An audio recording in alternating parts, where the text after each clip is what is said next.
Good morning sa atin lahat mga ka-59, mga ka-bodyguard. Meron po tayo ngayong for deploy, dalawa. From Quezon City and from tagasan ka, ano? Ampil? Bacolod, taga Bacolod at saka taga Quezon City. Sa ano natin i-deploy sa Makati, no? Sila yung pinalad sa interview nung Webes, no? So, for deploy na sila ngayon. Andito sila, nagpipirma ng kontrata. Yan. Pipirma sila ng kontrata and then yung form na gagamitin natin sa kanilang SDDO. No? Pinapapirma natin ang kontrata and then yung kanilang mga requirements. Siyempre, unang-una ang kanilang lisensya sa protection agent, national police clearance and TO1 file. Napaka-importante po ng national police clearance, no? Para sa ating deployment. So, yan. Sa pinakadulo naman po ay yung isa natin si P.E. Teves. Yan. For interview naman natin siya ngayon sa Makati. For interview siya. So, sila ngayon tatlo ang ating ngayon panauhin, no? Under pa rin sila po ng ating BOSTA and Investigation Agency, Protective Services. Yan. BOSTA Security and Investigation Agency Protective Services. So, yun po ang ating agency.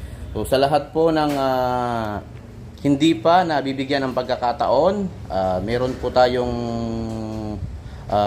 mga other client na pagbibigyan ng inyong TO1 file. So, lahat po ng nagbibigay dito ng TO1 file, kahit saan man po kayo galing, ipinapasa po natin yun sa kliyente para po mapagbigyan kayong lahat na ma-interview. So, wala po kaming tinitingnan dito kung saan kayo galing, basta po tayo ay pumasa sa kliyente. Wala pong problema, i-deploy natin yan. Okay?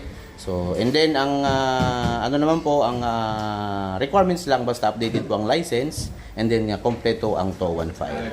Okay? Kaya sa lahat po ng nagnanais na mapabilang sa ating BOSTA Protected Services, pwede po kayong magpasa dito ng TO1 file with original, with valid national police clearance.